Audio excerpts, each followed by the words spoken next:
ಪ್ರೀತಿಯ ವಿದ್ಯಾರ್ಥಿಗಳೇ, ನಾನು ಯುವರಾಜ್. ನಾನು ಇಂದು ನಿಮಗೆ 7ನೇ ತರಗತಿ ಸಮಾಜ ವಿಜ್ಞಾನದ 2ನೇ ಸೆಮಿಸ್ಟರ್ನ 2ನೇ ಅಧ್ಯಾಯ ಆಗಿರತಕ್ಕಂತಹ ಭಾರತದಲ್ಲಿ ಬ್ರಿಟಿಷರ ರಾಜಕೀಯ ಏಳಿಗೆ ಈ ಅಧ್ಯಾಯದ ಬಗ್ಗೆ ನಾನು ನಿಮಗೆ ತಿಳಿಸ್ತಾ ಹೋಗ್ತೇನೆ. ಈ ಅಧ್ಯಾಯಕ್ಕೆ ಓದಕ್ಕಿಂತ ಮುಂಚೆ ನಾನು ನಿಮಗೆ ಈ ಪಾಠದ ಪರಿಚಯವನ್ನ ಸಂಕ್ಷಿಪ್ತವಾಗಿ ಮಾಡಿಕೊಡ್ತೇನೆ. ನಮಗೆ ಗೊತ್ತಿರುವ ಹಾಗೆ ಫ್ರೆಂಚರು ಏನು ಕೊನೆಯದಾಗಿ ಆಗಮಿಸಿದಂತಹ ಯುರೋಪಿಯನ್ನರು ಇವರು ಬ್ರಿಟಿಷರೊಡನೆ ಸೈನಿಕ ಸಾಮರ್ಥ್ಯ ಹಾಗೂ ರಾಜಕೀಯ ಮಹತ್ವಾಕಾಂಕ್ಷೆಯನ್ನು ಇಟ್ಕೊಂಡು ಇವರಿಬ್ಬರ ನಡುವೆ ಬ್ರಿಟಿಷರು ಮತ್ತು ಫ್ರೆಂಚರ ನಡುವೆ ಅನೇಕ ಯುದ್ಧಗಳಾದವು ಅಂತೇಳಿ ನಿಮಗೆ ಕಳೆದ ಅಧ್ಯಾಯದಲ್ಲಿ ನಾನು ನಿಮಗೆ ತಿಳಿಸಿಕೊಟ್ಟಿದ್ದೆ. ಆ ಯುದ್ಧಗಳನ್ನ ಕರ್ನಾಟಿಕ್ ಯುದ್ಧಗಳು ಅಂತೇಳಿ ಕರೆದರು, ಅದು ತಾನೇ.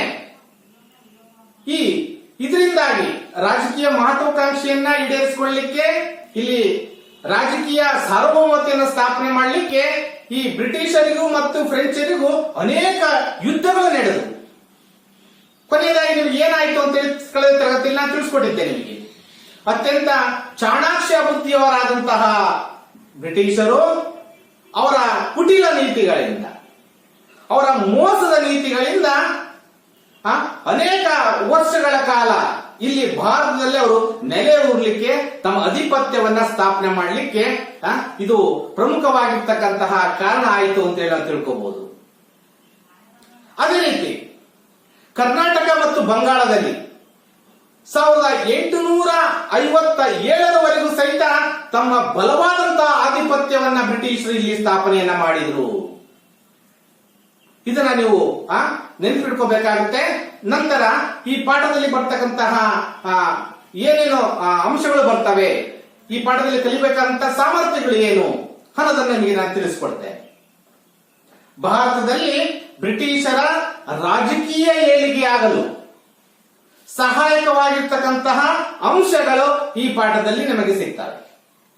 ಅದೇ ರೀತಿ ಪ್ಲಾಸಿ ಮತ್ತು ಬಾಕ್ಸಾರ್ ಕದನಗಳು, ಅದಕ್ಕೆ ಕಾರಣಗಳು, ಅದರ ಪರಿಣಾಮಗಳನ್ನ ನಾವು ಈ ಅಧ್ಯಾಯದಲ್ಲಿ ನಾನು ನಿಮಗೆ ತಿಳಿಸಿಕೊಡ್ತೇನೆ. ಅದೇ ರೀತಿ ಬ್ರಿಟಿಷರಿಗೂ ಹಾಗೂ ಫ್ರೆಂಚರಿಗೂ ನಡೆದಂತಹ ಕರ್ನಾಟಿಕ್ ಯುದ್ಧಗಳಿಗೆ ಕಾರಣ ಹಾಗೂ ಅವುಗಳ ಪರಿಣಾಮಗಳನ್ನ ನಾನು ನಿಮಗೆ ತಿಳಿಸ್ಕೊಡ್ತೇನೆ. ಅದೇ ರೀತಿ ಸಹಾಯಕ ಸೈನ್ಯ ಪದ್ಧತಿ ಅರ್ಥ, ಅದರ ಕರಾರುಗಳನ್ನ ನಿಮಗೆ ಈ ಪಾಠದಲ್ಲಿ ನಮಗೆ ತಿಳ್ಕೊಳ್ಬೇಕು. ಅದೇ ರೀತಿ ದತ್ತು ಮಕ್ಕಳಿಗೆ ಹಕ್ಕಿಲ್ಲವೆಂಬ ನೀತಿಯನ್ನ ಈ ಪಾಠದಲ್ಲಿ ನಾನು ನಿಮಗೆ ಪರಿಚಯವನ್ನ ಮಾಡಿಸ್ತೇನೆ. ಇವೆಲ್ಲ ಬ್ರಿಟಿಷರು ಜಾರಿಗೆ ತಂದಂತಹ ಕೆಲವು ನೀತಿಗಳು. ಈ ಅಧ್ಯಾಯದಲ್ಲಿ ಭಾರತದಲ್ಲಿ ಬ್ರಿಟಿಷರು ಪ್ರಮುಖವಾಗಿ ರಾಜಕೀಯವಾಗಿ ಏಳಿಗೆ ಆಗ್ಲಿಕ್ಕೆ ಒಂದು ಕದನ ಕಾರಣ ಆಯಿತು ಅಂತ ನಾವು ತಿಳ್ಕೋಬಹುದು. ಯಾವ ಕದನ ಅದು? ಪ್ಲಾಸಿ ಕದನ. ಇಂದು ಮಕ್ಕಳೇ ನಾನು ನಿಮಗೆ ಪ್ಲಾಸಿ ಕದನ ಯಾರ್ಯಾರ ನಡುವೆ ನಡೆಯಿತು, ಪ್ಲಾಸಿ ಕದನಕ್ಕೆ ಕಾರಣ ಏನು, ಈ ಪ್ಲಾಸಿ ಕದನದ ಪರಿಣಾಮಗಳು ಏನು ಅನ್ನೋದ್ರ ಬಗ್ಗೆ ನಾನು ನಿಮಗೆ ಇವತ್ತಿನ ಅವಧಿಯಲ್ಲಿ ನಾನು ನಿಮಗೆ ತಿಳಿಸ್ಕೊಡ್ತೇನೆ. ಪ್ಲಾಸಿ ಕದನ ಇದು ಬಂಗಾಳದಲ್ಲಿರ್ತಕ್ಕಂತಹ ಒಂದು ಸ್ಥಳ, ಪ್ಲಾಸಿ ಅಂತೇಳಿ. ಅಲ್ಲಿ ನಡೆದಂತಹ ಒಂದು ಯುದ್ಧ. ಈ ಬಂಗಾಳ ನಮ್ಗೆ ಗೊತ್ತಿರುವ ಹಾಗೆ, ನೀವು ಕಳೆದ ತರಗತಿಯಲ್ಲಿ ನಾನು ತಿಳಿಸ್ಕೊಟ್ಟಿದ್ದೆ. ಏನಪ್ಪ ಅಂದ್ರೆ ಕಳೆದ ಅಧ್ಯಾಯದಲ್ಲಿ ಏನು, ಬಂಗಾಳದಲ್ಲಿ ಫಾರೂಕ್ ಸಿಯಾರ್ ಮೊಘಲ್ ಚಕ್ರವರ್ತಿ ಬ್ರಿಟಿಷರಿಗೆ ದಸ್ತಕಗಳನ್ನು ನೀಡಿದ್ದ. ನೆನಪಿದೆಯಲ್ಲ ನಿಮಗೆ? ಸುಂಕರಹಿತ ವ್ಯಾಪಾರವನ್ನು ಮಾಡಲಿಕ್ಕೆ, ಹೌದಾ? ತದನಂತರ ಏನಾಯಿತು, ಮೊಘಲ್ ಸಾಮ್ರಾಜ್ಯ ಭಾರತದಲ್ಲಿ ಅವನತಿಯನ್ನ ಕಾಣಲಿಕ್ಕೆ ಪ್ರಾರಂಭ ಆಯಿತು ಔರಂಗಜೇಬನ ನಂತರ. ಬಂಗಾಳ ಮೊಘಲರ ಕಾಲದಲ್ಲಿ ಅತ್ಯಂತ ಸಮೃದ್ಧವಾಗಿರ್ತಕ್ಕಂಥ ಪ್ರಾಂತ್ಯ ಆಗಿತ್ತು. ಆ ಪ್ರಾಂತ್ಯಕ್ಕೆ ಒಬ್ಬ ಪ್ರಾಂತಾಧಿಕಾರಿ ಇದ್ದ. ಅವನು ಯಾರಂದ್ರೆ ಹಲಿವರ್ದಿ ಖಾನ್ ಅಂತೇಳಿ. ಯಾವಾಗ ಮೊಘಲರು ಅವನತಿಯನ್ನು ಹೊಂದಲಿಕ್ಕೆ ಪ್ರಾರಂಭ ಆಯಿತು, ಈ ಅಲಿವರ್ದಿ ಖಾನ್ ಏನು ಬಂಗಾಳದ ಪ್ರಾಂತಾಧಿಕಾರಿಯಾಗಿದ್ದ, ಈತ ಸ್ವತಂತ್ರನಾಗ್ಬಿಟ್ಟ, ತನ್ನನ್ನು ತಾನು ಸ್ವತಂತ್ರನ ಅಂತ ಘೋಷಣೆ ಮಾಡಿಕೊಂಡ್ಬಿಟ್ಟ. ಆದ್ರೂ ಸಹಿತ ಇದು ಬ್ರಿಟಿಷರ ಕೈವಶದಲ್ಲಿತ್ತು. ಯಾಕಂದ್ರೆ ಇಲ್ಲಿ ಫ್ರೀ ಟ್ಯಾಕ್ಸ್, ಅನೇಕ ವ್ಯಾಪಾರ ಕೋಟೆಗಳನ್ನ ಸ್ಥಾಪನೆ ಮಾಡಿಕೊಂಡಿದ್ರು. ಅದ್ರ ಬೇರೆ ಇವರು ಪಶ್ಚಿಮ ಬಂಗಾಳದ ಈ ಕೋಲ್ಕತ್ತಾವನ್ನ ತಮ್ಮ ರಾಜಧಾನಿಯನ್ನಾಗಿ ಮಾಡಿಕೊಂಡಿದ್ರು. ಇಲ್ಲಿ ಯಾವಾಗ ಅಲಿವರ್ದಿ ಖಾನ್ ಕೈಗೆ ಈ ಬಂಗಾಳ ಪ್ರಾಂತ ಬಂತೋ, ಅಲ್ಲಿ ಈ ಬಂಗಾಳದ ನವಾಬರ ಆಳ್ವಿಕೆ ಪ್ರಾರಂಭ ಆಯಿತು. ಈ ಅಲಿವರ್ದಿ ಖಾನ್ ಮರಣಾನಂತರ ಈ ಬಂಗಾಳಕ್ಕೆ ಸಿರಾಜುದ್ದೌಲ್ ಎಂಬ ವ್ಯಕ್ತಿಯನ್ನ ನವಾಬನನ್ನಾಗಿ ಮಾಡಲಾಗ್ತದೆ. ಇವನು ಯುವಕ. ಅಧಿಕಾರಕ್ಕೆ ಬಂದಾಗ ಸಿರಾಜುದ್ದೌಲ್ ಯುವಕನಾಗಿದ್ದ. ಇಂಗ್ಲಿಷರು ಇವನನ್ನ ಕಡೆಗಣಿಸಿಬಿಟ್ರು, ಸಿರಾಜುದ್ದೌಲನನ್ನ. ಇನ್ನು ಏನು ಅರಿಯದ ಹುಡುಗ, ಯುವಕ ಅಂತೇಳಿ ಅವನನ್ನ ಪರಿಪೂರ್ಣವಾಗಿ ಅವನನ್ನ ಏನ್ ಮಾಡಿದ್ರು, ಕಡೆಗಣಿಸಿಬಿಟ್ರು. ಕೊನೆಗೆ ಅವ್ರಿಗೇನು ಮೊದಲಿಂದ ಬಂದಂತ ದಸ್ತಕಗಳು ಏನಿತ್ತು ಅವನ್ನೆಲ್ಲ ಸಹಿತ ಬಂದ್ ಮಾಡಿದ್ದ ಅಲಿವರ್ದಿ ಖಾನ್. ಆದ್ರೆ ಇವರು ಸಿರಾಜುದ್ದೌಲನ ಅನುಮತಿಯನ್ನು ಪಡೆದುಕೊಳ್ಬೇಕಾಯಿತು ತಮ್ಮ ವ್ಯಾಪಾರ ಕೇಂದ್ರಗಳನ್ನ ಅಥವಾ ಕೋಟೆಗಳನ್ನ ಸ್ಥಾಪನೆ ಮಾಡಬೇಕು ಅಂತಂದ್ರೆ. ಆದ್ರೆ ಇದರ ಯಾವ ಅನುಮತಿಯನ್ನು ಸಹಿತ ಬ್ರಿಟಿಷರು ಪಡೆಯಲಿಲ್ಲ. ಏನ್ ಮಾಡಿದ್ರು, ಕೋಲ್ಕತ್ತಾದಲ್ಲಿರ್ತಕ್ಕಂತಹ ಫೋರ್ಟ್ ವಿಲಿಯಂ ಕೋಟೆ ಏನಿತ್ತು ಬಂಗಾಳ ಪ್ರಾಂತ್ಯದ ಕೈವಶದಲ್ಲಿತ್ತು, ಆ ಫೋರ್ಟ್ ವಿಲಿಯಂ ಕೋಟೆ ಮೇಲೆ ಸೈನ್ಯವನ್ನ ನುಗ್ಗಿಸಿಬಿಡ್ತಾರೆ. ಸೈನ್ಯವನ್ನ ನುಗ್ಗಿಸಿ ಅವರು ನುಗ್ಗಿಸಿ ಆ ಫೋರ್ಟ್ ವಿಲಿಯಂ ಕೋಟೆಯನ್ನ ವಶಪಡಿಸಿಕೊಳ್ತಾರೆ. ಅವರಿಗೆ ತಮಗೆ ಕೊಟ್ಟಂತಹ ಆ ದಸ್ತಕಗಳೇನಿದ್ದು ಅವುಗಳನ್ನ ಬೇಕಾಬಿಟ್ಟಿಯಾಗಿ ಅವ್ರಿಗೆ ಏನು ವ್ಯಾಪಾರದ ರಿಯಾಯಿತಿ ಇತ್ತೋ ಅದನ್ನ ಪೂರ್ತಿ ದುರುಪಯೋಗ ಮಾಡಿಕೊಂಡ್ಬಿಟ್ರು. ಯಾರು? ಬ್ರಿಟಿಷರು. ಇದರಿಂದ ಸಿರಾಜುದ್ದೌಲನಿಗೆ ಇದರಿಂದ ಕ್ರೋಧಗೊಂಡ. ಇದು ಪ್ಲಾಸಿ ಕದನಕ್ಕೆ ಮೊಟ್ಟ ಮೊದಲನೇ ಕಾರಣ ಅಂತೇಳಿ ನಾವು ತಿಳ್ಕೋಬಹುದು. ಇದು ಇಂಗ್ಲಿಷರು ತನ್ನ ಆದೇಶಗಳನ್ನ ಪಾಲಿಸದೆ ಅವರು ಬಂಗಾಳಕ್ಕೆ ಏನು ವೈರಿಗಳಿದ್ರೋ ಅವರ ಜೊತೆ ಸೇರಿಕೊಂಡು ಏನ್ ಮಾಡಿದ್ರು, ಈ ಸಿರಾಜುದ್ದೌಲನ ಮೇಲೆ ಕುತಂತ್ರವನ್ನ ಎಳೆದುಬಿಟ್ರು. ಅವರು ನೋಡ್ರಿ, ಅದು ಈ ಬ್ರಿಟಿಷರು ಯಾವಾಗಲೂ ಸಹಿತ ಮಕ್ಕಳೇ ಮಾಡಿಕೊಂಡು ಬಂದಂತ ನೀತಿನೇ ಅದು, ನಮ್ಮವರಿಗೆ ಜಗಳ ಹಚ್ಚೋದು. ಹೌದು ತಾನೆ? ಇಲ್ಲಿ ಯಾರ್ಯಾರು ಬಂಗಾಳ ಪ್ರಾಂತ್ಯದ ವಿರೋಧಿಗಳಾಗಿದ್ರು ಅವ್ರನ್ನ ತಮ್ಮ ಕಡೆ ಹೇಳ್ಕೊಂಡ್ಬಿಟ್ರು ಬ್ರಿಟಿಷರು. ಹೇಳ್ಕೊಂಡು ಈ ಸಿರಾಜುದ್ದೌಲನ ಮೇಲೆ ಅವನ ಮೇಲೆ ಆಕ್ರಮಣ ಮಾಡಬೇಕು ಅಂತೇಳಿ. ಇದರಿಂದ ಸಿರಾಜುದ್ದೌಲ್ ತುಂಬಾ ಕೋಪಗೊಂಡು ಬಿಟ್ಟ. ಇವನೇನ್ಬಿಟ್ಟ, ಇಂಗ್ಲಿಷ್ನರ ಸುರ್ಪದಿಯಲ್ಲಿ ಏನೇನು ವ್ಯಾಪಾರದ ಕೋಟೆಗಳಿದ್ವೋ ಅವನ್ನೆಲ್ಲ ತನ್ನ ಕಡೆ ಸ್ವಾಧೀನ ಪಡಿಸಿಕೊಳ್ಳಲಿಕ್ಕೆ ಪ್ರಾರಂಭ ಮಾಡಿಬಿಟ್ಟ. ಸುಮ್ಮನೆ ಇರ್ತಾನ ಸಿರಾಜುದ್ದೌಲ್? ತಮ್ಮ ಪ್ರಾಂತ್ಯದಲ್ಲಿದ್ದಂತಹ ಬ್ರಿಟಿಷರ ಕೈವಶದಲ್ಲಿದ್ದಂತಹ ವ್ಯಾಪಾರದ ಕೋಟೆಗಳನ್ನ ತನ್ನ ಸುರ್ಪದಿಗೆ ತಂದುಕೊಂಡ್ಬಿಟ್ಟ. ಇದು ಪ್ಲಾಸಿ ಕದನಕ್ಕೆ ಕಾರಣ ಆಯಿತು. ಈ ನವಾಬ ಸಿರಾಜುದ್ದೌಲ್ ಯಾವಾಗ ದಾಳಿಯನ್ನ ಮಾಡ್ತಾ ಇದ್ದಾನೆ ತಮ್ಮ ಕೋಟೆಗಳ ಮೇಲೆ ಅನ್ನೋದು ಮದ್ರಾಸಿನಲ್ಲಿರ್ತಕ್ಕಂತಹ ಕಂಪನಿಯ ಅಧಿಕಾರಿಗಳ ಗಮನಕ್ಕೆ ಬಂದುಬಿಡ್ತು. ಅಲ್ಲಿ ಆಗ ಇದ್ದಂತಹ ರಾಬರ್ಟ್ ಕ್ಲೈವ್ ಇದನ್ನ ಅರಿತುಕೊಂಡು ತಕ್ಷಣವೇ ಏನ್ ಮಾಡಿದ್ದ, ಅವನು ಮದ್ರಾಸಿಂದ ಸೈನಿಕರನ್ನ ಕೋಲ್ಕತ್ತಾದ ಕಡೆಗೆ ರವಾನಿಸಿಬಿಟ್ಟ. ಅಂದ್ರೆ ಸಿರಾಜುದ್ದೌಲನ ಮೇಲೆ ಯುದ್ಧವನ್ನು ಮಾಡಲಿಕ್ಕೆ. ಈ ಬಂಗಾಳ ಪರಿಸ್ಥಿತಿಯನ್ನ ಸಂಪೂರ್ಣವಾಗಿ ಅರಿತುಕೊಂಡಿದ್ದ ರಾಬರ್ಟ್ ಕ್ಲೈವ್ ನೋಡಿ ಮತ್ತೊಂದು ಒಳಸಂಚನ ಮಾಡಿದ್ರು ಬ್ರಿಟಿಷರು. ಈ ಪ್ಲಾಸಿ ಕದನ ಪ್ರಾರಂಭಕ್ಕಿಂತ ಮುಂಚೆ ಏನ್ ಮಾಡಿದ್ರು ಅವರು, ಬಂಗಾಳ ಪ್ರಾಂತದಲ್ಲಿ ಸೇನಾನಿಯಾಗಿರ್ತಕ್ಕಂತಹ ಒಬ್ಬ ವ್ಯಕ್ತಿಯನ್ನ ಮೀರ್ ಜಾಫರ್ ಅಂತೆ, ಮೀರ್ ಜಾಫರ್ಗೆ ಒಂದು ಆಮಿಷವನ್ನ ಹೊಡೆದರು, ರಾಜಕೀಯ ಆಮಿಷ. ಏನು? ನೀನು ನಮಗೆ ಬೆಂಬಲವನ್ನು ಕೊಟ್ಟರೆ ಸಿರಾಜುದ್ದೌಲನ ಮೇಲೆ ಯುದ್ಧವನ್ನು ಮಾಡಲು ನೀನು ನಮಗೆ ಬೆಂಬಲವನ್ನು ಕೊಟ್ರೆ ಅವನನ್ನ ಕೆಳಗಿಳಿಸಿ ನಾವು ನಿನ್ನನ್ನ ನವಾಬನನ್ನಾಗಿ ಮಾಡ್ತೇವೆ ಅಂತೇಳಿ.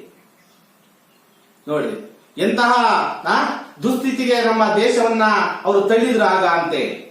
ನಮ್ಮವರನ್ನೇ ಬಳಸಿಕೊಂಡ್ರು. ಮೀರ್ ಜಾಫರ್ ಒಂದು ಆಮಿಷಕ್ಕೆ ಬಲಿಯಾಗ್ಬಿಟ್ಟ. ಆಮಿಷಕ್ಕೆ ಬಲಿಯಾಗಿ ಅವನು ಬ್ರಿಟಿಷರಿಗೆ ಬೆಂಬಲವನ್ನು ಕೊಟ್ಬಿಟ್ಟ. ಬ್ರಿಟಿಷರು ಮತ್ತು ಸಿರಾಜುದ್ದೌಲನ ನಡುವೆ 1757ರಲ್ಲಿ ಯುದ್ಧ ಪ್ರಾರಂಭ ಆಗೇ ಬಿಡ್ತು.